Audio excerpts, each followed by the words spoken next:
NCERT solution chapter 7 alternating current question number 12. An LC circuit containing 20 millihenry inductor and 50 microfarad capacitor with an initial charge of 10 millicoulomb. The resistance of the circuit is negligible. Let the instant the circuit is closed at t is equal to 0. First, what is the total energy stored in initially? Is it conserved during LC oscillation? Okay, तो एक एक देखते हैं. First question क्या है? Energy stored initially. तो पहले charge जो कैपेसिटर है वो चार्ज है कितना 10 मिलीकूलम. तो अभी इसमें तो कोई चार्ज नहीं जा रहा है, अभी ये सिर्फ ये चार्ज है. तो ये चार्ज है, तभी एनर्जी सिर्फ इस कैपेसिटर के अंदर है. ठीक है, तो कैपेसिटर के अंदर चार्ज है तो ये डिस्चार्ज होगा. तो अभी इसके किस फॉर्म में एनर्जी है? इलेक्ट्रिकल एनर्जी है. ठीक है, ये डिस्चार्ज होगा तो मैग्नेटिक फॉर्म में जाएगी. तो मैग्नेटिक एनर्जी इसके अंदर एनर्जी स्टोर होगी इंडक्टर के अंदर. तो ये क्या करेगा? एनर्जी एक फॉर्म में दूसरे फॉर्म में ट्रांसफर होती रहेगी. तो ये एनर्जी ऑसिलेट करेगी, या फिर जो चार्ज है वो चार्ज क्या करेगा? ऑसिलेट करेगा. राइट. तो अभी इनिशियली चार्ज कैपेसिटर के पास है तो एनर्जी पूरी कैपेसिटर के पास. तो एनर्जी टोटल एनर्जी बोले या फिर एनर्जी ऑफ कैपेसिटर बोले? एनर्जी ऑफ कैपेसिटर बोलूँ या फिर टोटल एनर्जी इस सर्किट की बोलूँ तो कितना आएगा? Half C V square. अब वी नहीं है तो वी को क्यू की फॉर्म में लिखते हैं, तो क्यू स्क्वायर बाई सी, यानी हाफ क्यू स्क्वायर बाई सी. ये एनर्जी अपन निकाल सकते हैं किसकी? कैपेसिटर की, या फिर टोटल एनर्जी, क्योंकि इसके पास तो अभी एनर्जी नहीं है. ओके, तो कितनी एनर्जी आ जाएगी? हाफ क्यू कितना? 10 मिली, यानी 10 की पावर -3 का होल स्क्वायर. ओके, अपॉन सी कितना है? 50 इंटू 10 की पावर -6. ओके, सोल्व करते हैं इसको तो ये आ जाएगा 100 10 की पावर -6 अपॉन ये 2 इंटू 5 कितना हो जाएगा?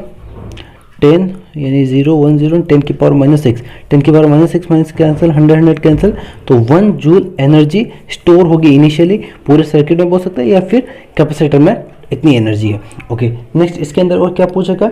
Is it conserve during LC oscillation? हाँ, ये एनर्जी है वो कंजर्व्ड है. क्यों कंजर्व्ड है? क्योंकि ये इलेक्ट्रिकल से किस में कन्वर्ट हो रही है? मैग्नेटिक से वापस इलेक्ट्रिकल. इस सर्किट से बाहर नहीं जा रही. अगर यहाँ पे रजिस्टर होता तो एनर्जी क्या हीट में कन्वर्ट होती, और हीट में होने के बाद वो एनर्जी बाहर चली जाती. लेकिन यहाँ पे रजिस्टर नहीं है तो हीट की फॉर्म में एनर्जी नहीं जा रही. एनर्जी इलेक्ट्रिकल एनर्जी से मैग्नेटिक एनर्जी बन रही है, मैग्नेटिक से वापस इलेक्ट्रिकल बन रही है. ओके, नेक्स्ट पार्ट में क्या पूछा है? What is the natural frequency of the circuit? Okay, natural frequency यानी रेजोनेंट फ्रिक्वेंसी निकालनी. रेजोनेंट फ्रिक्वेंसी पे क्या कंडीशन होती है? इसमें XL is equal to XC होता है, यानी capacitive reactance is equal to क्या होता है? इंडक्टिव रिएक्टेंस होता है. ओके, तो इंडक्टिव रिएक्टेंस होता है ओमेगा एल, कैपेसिटिव रिएक्टेंस होता है ओमेगा सी, 1/ओमेगा सी. तो अपने पास ओमेगा आ जाएगा कितना? 1/√LC. ओके, वैल्यू पुट करो. 1/L कितना है अपने पास? 20 मिली, यानी 10 की पावर -3 और 50 माइक्रो इन 10 की पावर -6. तो कितना आ जाएगा? ये आ जाएगा 1/10 10 की पावर -9. राइट. ओके, तो 3 गए तो 6 तो 1/10 की पावर -3, यानी 1000 रेडियन पर सेकेंड. ये क्या है? आपका एंगुलर फ्रिक्वेंसी आ जाएगी. और अगर आपको लीनियर फ्रिक्वेंसी निकालनी है तो एंगुलर फ्रिक्वेंसी होता है 2 pi nu is equal to कितना है? 1000. तो न्यू इज इक्वल टू क्या आ जाएगा? लीनियर फ्रिक्वेंसी आ जाएगा 1000/2 पाई. 2 पाई मतलब 2 इंटू 3.14. ओके, 1000/6.28. सोल्व करेंगे तो अपने पास लीनियर फ्रिक्वेंसी आ जाएगी 159.2356 हर्ट्ज. ये आपकी लीनियर फ्रिक्वेंसी होगी.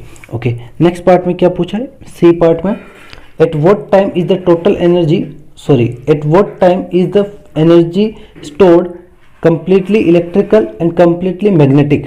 ओके, तो कंप्लीटली इलेक्ट्रिकल कब होगा? जब कैपेसिटर के अंदर स्टोर होगी एनर्जी. और कंप्लीटली मैग्नेटिक कब होगा? जब इंडक्टर के अंदर स्टोर होगी. तो देखो यहाँ से t इज इक्वल टू 0 पे एनर्जी सारी कहाँ थी? एनर्जी सारी अपने पास कैपेसिटर के पास थी. तो जैसे मान लो ये पोलैरिटी लेता हूँ, ये प्लस है ये माइनस है. ठीक है, तो आपका करंट इस तरह से फ्लो हो रहा और इसके अंदर आपकी एनर्जी स्टोर होगी मैग्नेटिक एनर्जी. राइट. फिर आपका करंट इस तरह से फ्लो होगा और वापस ये एनर्जी किस में स्टोर होगी? वापस एनर्जी किस में स्टोर होगी? कैपेसिटर के अंदर. राइट. बट जब कैपेसिटर में स्टोर होगी तब इसकी पोलैरिटी चेंज हो जाएगी. और क्या बन जाएगी पोलैरिटी? प्लस इधर हो जाएगा, माइनस इधर हो जाएगा. फिर नेक्स्ट साइकिल में क्या होगा? आपका करंट इस तरह से फ्लो होगा. राइट. और फिर इसके अंदर मैग्नेटिक एनर्जी स्टोर होगी और वापस करंट ऐसा फ्लो होगा तो फिर वापस आपकी पोलैरिटी ये प्लस हो जाएगा, ये माइनस हो जाएगा. तो इस सिचुएशन में ये प्लस और माइनस ये वापस इनिशियल सिचुएशन आ गई. तो इसका मतलब ये कंप्लीट साइकिल हो गया. तो कंप्लीट साइकिल में क्या हो रहा है? पहले एनर्जी आपकी ये थी.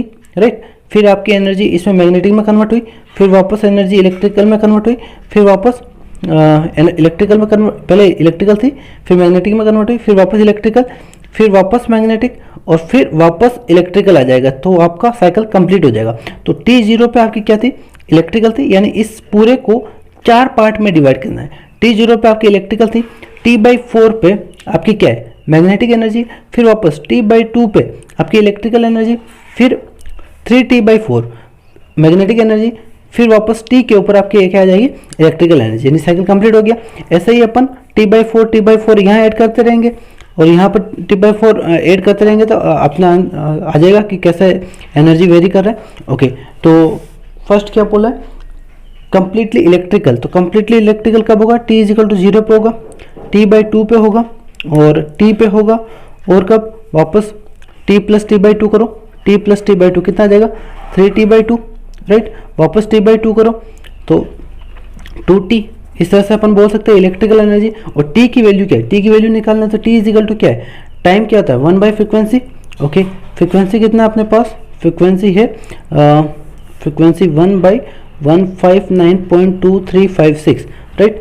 तो समय अपने पास आ जाएगा, ये आएगा 6.28 × 10⁻³ सेकेंड, या फिर अपन बोल सकते हैं 6.28 मिली सेकेंड।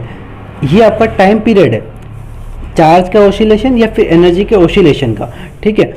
अब आपका इलेक्ट्रिकल एनर्जी कब होगा, जब T = 0 होगा, T/2 होगा, T होगा, 3T/2 होगा या 2T होगा।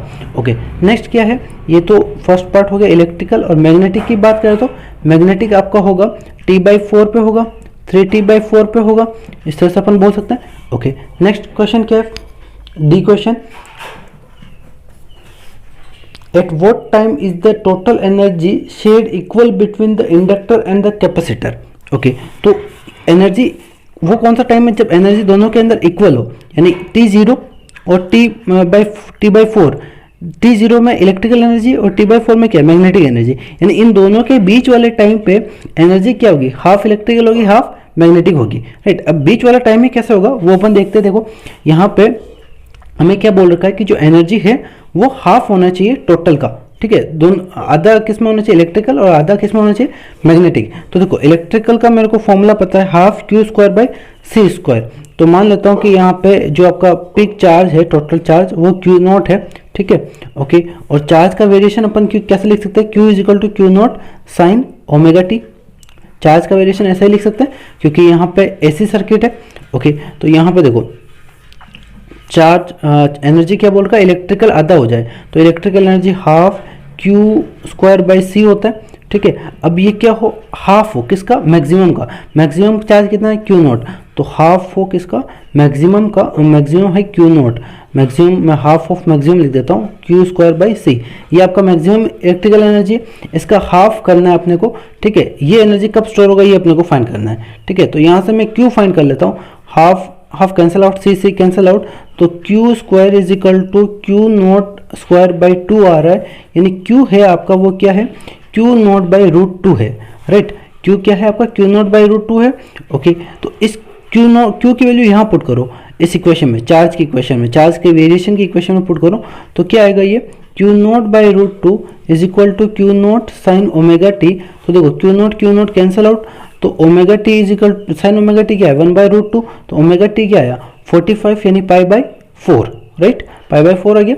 ओके, ओमेगा क्या होता है, 2π न्यू या फिर 2π/t बोल सकते हैं, into small t = π/4, pi cancel out, तो t क्या गया, T/8, यानी T/8 टाइम पे क्या होगा आपका एनर्जी आधा इलेक्ट्रिकल होगा और आधा मैग्नेटिक होगा। ऐसा ही वापस 3T/8 भी लिख सकते हैं अपन, उस टाइम पे भी आधा इलेक्ट्रिकल और आधा मैग्नेटिक होगा। ओके, या फिर अपन बोल सकते हैं 3T/8। ओके, नेक्स्ट ई पार्ट में क्वेश्चन क्या पूछा है, if a resistor is inserted in the circuit, how much energy is eventually dissipated as a heat।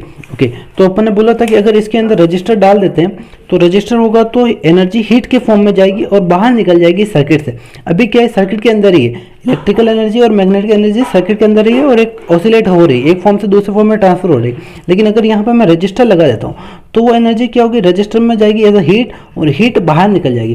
तो क्या होगा, थोड़ी देर बाद वो हीट बाहर निकल जाएगी और सारी एनर्जी हीट की फॉर्म में चली जाएगी। यानी अपन बोल सकते हैं कि सारी एनर्जी बाहर चली जाएगी, ऑल एनर्जी बोल सकते हैं, सारी एनर्जी हीट की फॉर्म में बाहर चली जाएगी। यानी इलेक्ट्रिकल एनर्जी और मैग्नेटिक एनर्जी बाद में नहीं रहेगी।